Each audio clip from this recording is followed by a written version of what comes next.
All right, well, on the bench right now is a KLH digital DVD player, model DVD 8350.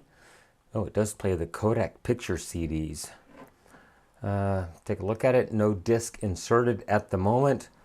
Not a bad looking unit. This is during the peak of the cheap DVD players availability. But take a look at the circuit board over here on the right hand side. Let's go ahead and zoom in as much as I possibly can. And there we go, it's got focus. Look at that. Not a single electrolytic surface mount capacitor. This thing will last a lot more years with all these standard leaded electrolytics on the board. So I certainly do enjoy seeing somebody who actually builds something of kind of quality. I mean, it's still a cheapo unit, but they opted to not use surface mount electrolytics. And look at that. A trimmer capacitor for the crystal right there. Isn't that something? You never see that anymore. I wonder when this thing was made. Let me zip it around here where you might be able to see the back. All right, there is the serial number. I'm zoomed in a bit much. There we go. 020826. So is that maybe August 26th of 2002? Interesting. Oh, the warranty's void. Doggone it. So interestingly enough, I bought a set of KLH speakers back probably in the late 90s or early 2000s. They were on clearance for like 10 bucks. And those things actually sounded pretty doggone good for a set of $10 speakers. I think they had about a 6-inch woofer and a little tweeter up in there, a little squawker. But they actually sounded very, very decent for the price that I paid for them. I was quite impressed. Let's take a look at the power supply over here, if I can get it kind of in view. Standby power supply chip, or maybe that's the main controller chip. And then somebody put something on a heatsink. What is this? I cannot believe it. Well, this thing was certainly not designed down to the price point, at least, although it probably actually was. I don't think I can get, oh yeah, look at that, UC3842B. I could probably get a data sheet on that, but I'm just not quite that ambitious at this point. Anyhow, all the capacitors actually look really good. What is that that's up in there? Is it just a transistor? I can't quite tell. Back off the zoom very slightly, and oh no, it's actually got a little aluminum plate in the front of it. I don't know if it'll zoom in over here on the side or not. I may have to back the zoom off just a tad bit more to get it to focus, but look at that. They actually put an aluminum plate in the front of the transistor, probably to aid in heat sinking. So, wow. Not bad for a cheap little throwaway DVD player at the time. Although at the time it was probably 350 bucks. Anyhow, a customer just brought in, wanted it checked out, and I have not, wait a minute. That was just laying loose on the top of the DVD player. I wonder if that could have got caught in the mechanism and could have been interrupting the beam from the laser diode that basically lives right there. There are the two adjustment pots, one for the CD output and one for the laser diode output. Probably just go ahead and give this thing a cleaning. I did power it up, put a disc in it. It did play the disc, interestingly enough.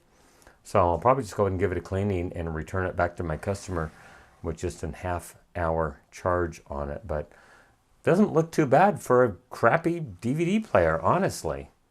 Okay, so I did go ahead and open the drawer on the unit, and I ran the laser all the way back as far as it would go. And I think with just a little tiny bit of help, I could lift this little plastic tab up and get to the lens. It doesn't look too bad, but I think I'll just go ahead and give that a quick cleaning and then put this thing back together and return it to my customer. Okay, I know there's no way you'll ever be able to see this, but if I tip this up, just far enough. There is the laser diode, and I'm just going to go ahead and just very, very gently with minimal downward pressure and trying to rotate the cotton swab, just scrub the lens.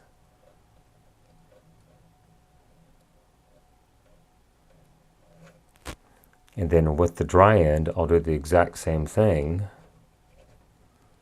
Trying to just put very minimal downward pressure on it and very, very lightly rotating the cotton swab. It's a very awkward position to be in. Okay. Look at how clean that is. I can see it from here. And while I was here, I thought I would give a quick look-see to the loading belt, and that thing is in mint condition for the age of the unit. So I do need to move the, let's see, pull that back out. I did push it in for ease of viewing. I need to push the optical pickup back to the home position, and we shall apply some power to it. It should try to close the drawer at this point. Power on, and it does close the drawer. Okay, well, I do have a disc ready here. Let's go ahead and pop the disc in it, close the drawer, and it should read the table of contents and display it on the screen.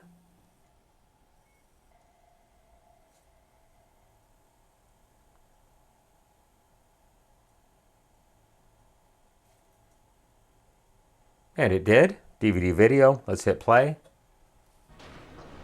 And look at that, it's actually playing just fine. So I really couldn't find anything wrong with this unit. Like I said, I just went ahead and did a cleaning. So I'm just going to go ahead and charge my customer in half an hour and return it back to him. And I think he'll be totally happy with this unit.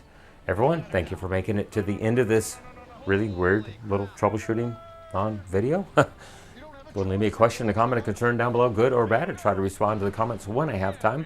While you're down there, if you could hit that subscribe button and like this video, it does help my channel grow. You can follow me on social media, Facebook, Instagram, Twitter, or X at NorCal715. You can email me, norcal715videos@gmail.com. However, just because life gets in the way, I have not had time to check the email in weeks, literally weeks.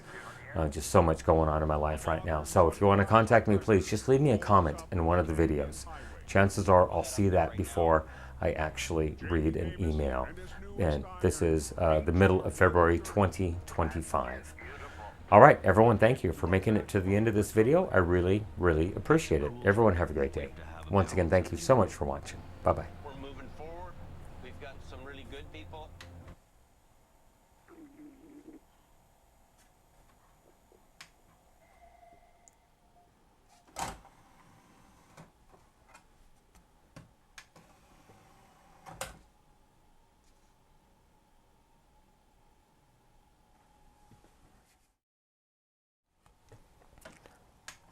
Let's go ahead and open the drawer back up. We'll pop a disc into it. We'll zoom out ever so slightly so you can see the whole machine. And we'll let it go ahead and read the table of contents and see what it has to say.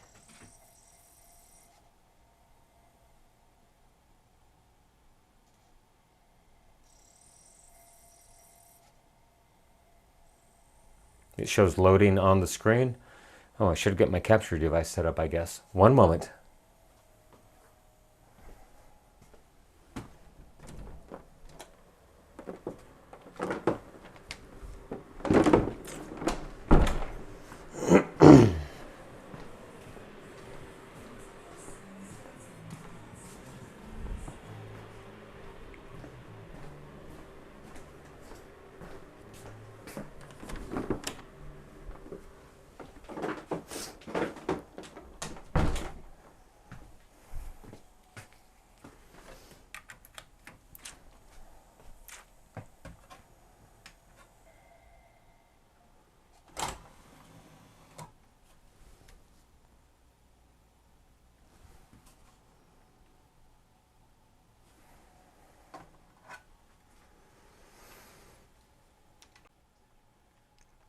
Okay, and we'll take that again. Capture recording in 3, 2, 1, capture. And it shows it is recording. Okay, so I do have a disc here. I'm going to close the drawer and we'll see what it has to say.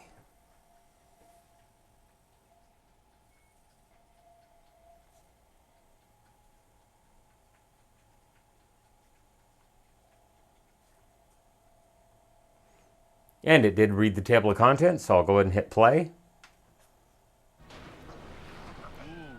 And it is actually playing. So probably just needed a cleaning. I'm not sure what else was going on with this unit, but what is up with the focus? I'll put it back in manual focus for you guys. And we'll just call that one a blooper at this point. You don't have a choice. You're blocking the highway.